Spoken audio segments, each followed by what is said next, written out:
China imetoa onyo kwa Israel katika kutambua eneo la Somaliland, huku ikisema kwamba itaiunga mkono Somalia katika kulinda mamlaka yake ya kitaifa, umoja na ukamilifu wa ardhi yake. Waziri wa mambo ya nje wa China Wang Yi amesema hayo akitoa ahadi hiyo wakati wa mazungumzo ya simu na mwenzake wa Somalia Abdisalam Abdi Ali mnamo Jumapili, kulingana na taarifa rasmi. Mazungumzo hayo yalikuja baada ya Israel kutia saini tamko tarehe 26 mwezi Desemba kuitambua Somaliland, eneo lililojitenga la Somalia, kama taifa huru.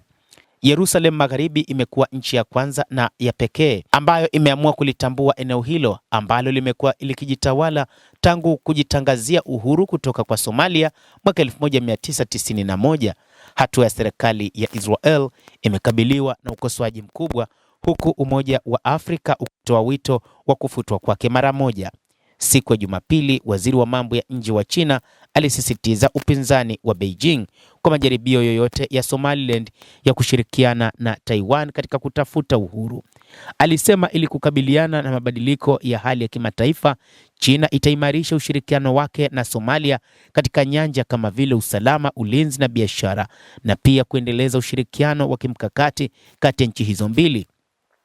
Hata hivyo, China imetoa onyo kali dhidi ya Israel kwamba haikupaswa kulitambua eneo hilo katika nchi inayojitawala, nchi ya Somalia. China imeweka wazi kusema kwamba itakuwa tayari kwa namna yoyote kuhakikisha eneo hilo linakuwa chini ya mamlaka ya Somalia bila usumbufu wa aina yoyote kutoka kwa taifa lolote ulimwenguni. Mwanadiplomasia wa China Wang Yi, ambaye ni waziri wa mambo ya kigeni, amesema kwamba taifa la China lipo tayari kuitetea Somalia wakati wowote. Nchi hizo mbili zimeheshimiana na kusaidiana kila mara, na ushirikiano wa kimkakati wa China na Somalia hautaathiriwa na matukio ya muda, Wang Yi anasema. Kujibu, waziri wa mambo ya nje wa Somalia alishukuru China kwa kuunga mkono nchi hiyo ya Afrika Mashariki katika kupinga vitendo vyote vya utengano na ugaidi na kusaidia Somalia kupata utulivu na maendeleo ya kitaifa.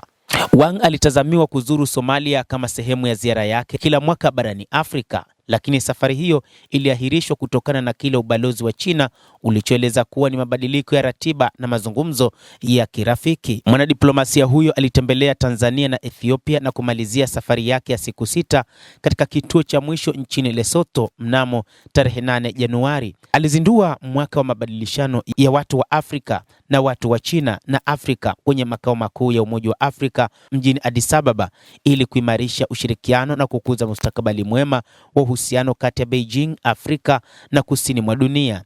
China imedumisha msimamo wake kama mshirika mkubwa zaidi wa kibiashara barani Afrika kwa miaka 16 mfululizo. Mnamo mwaka 2024, biashara na nchi za Kiafrika ilifikia rekodi ya dola bilioni 295.6, ongezeko la 4.8 kutoka mwaka uliopita, wizara ya biashara iliripoti Mei iliyopita. Endelea kutufuatilia mtazamaji, lakini usisahau kulike, kucomment, kadhalika kusubscribe channel yetu hii ili upate habari hizi kwa mapana hapa The World News. Mimi ni Adam Hussein. Endelea kuwa nasi wakati wote, endelea kutufuatilia uyajue mengi yanayojiri duniani.